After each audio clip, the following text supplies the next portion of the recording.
Good morning, children. Welcome to my English class. Today we are going to do a beautiful poem.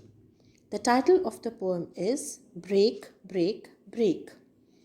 This is a heart-touching elegy by Lord Alfred Tennyson, written for his beloved friend whom he lost forever.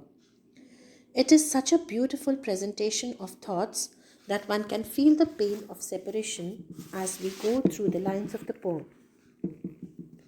Now let me explain the meaning of elegy. Elegy is a sad poem or a song usually written for somebody who has died. It is an expression of feeling rather than a story telling something else. Now let's get started. Break, break, break on thy cold grey stones, O sea, and I would that my tongue could utter the thoughts that arise in me. The sea water dashes at the shore. It dashes at the stones near the shore. In the first stanza, the sea is battering the stones.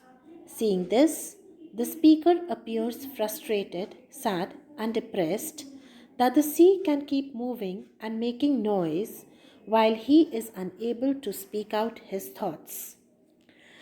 The poet gets disturbed that even the sea can roar, shout, and vent its energy.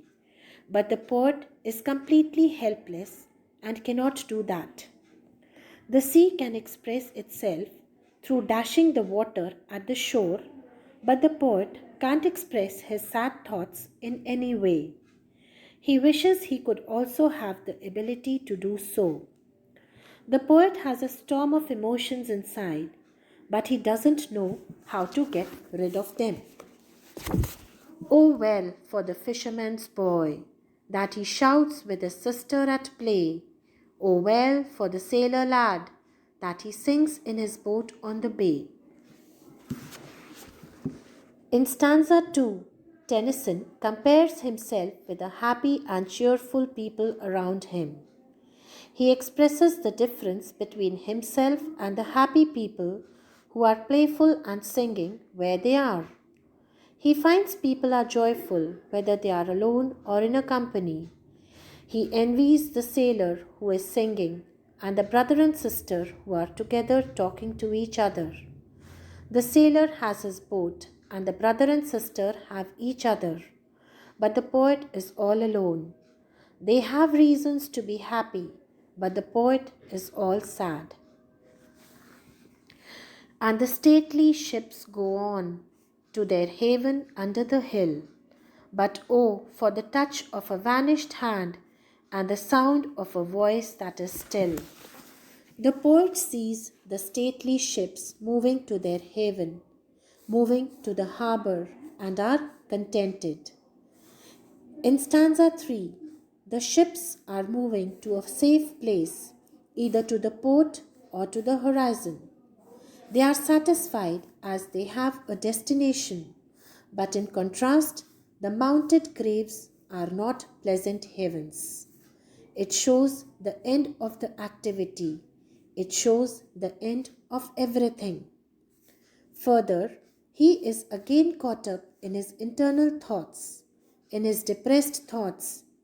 Now here, vanished hands refer to the hands of the poet's dead friend. His friend's hands cannot be seen anywhere. At the same time, his voice can no longer be heard.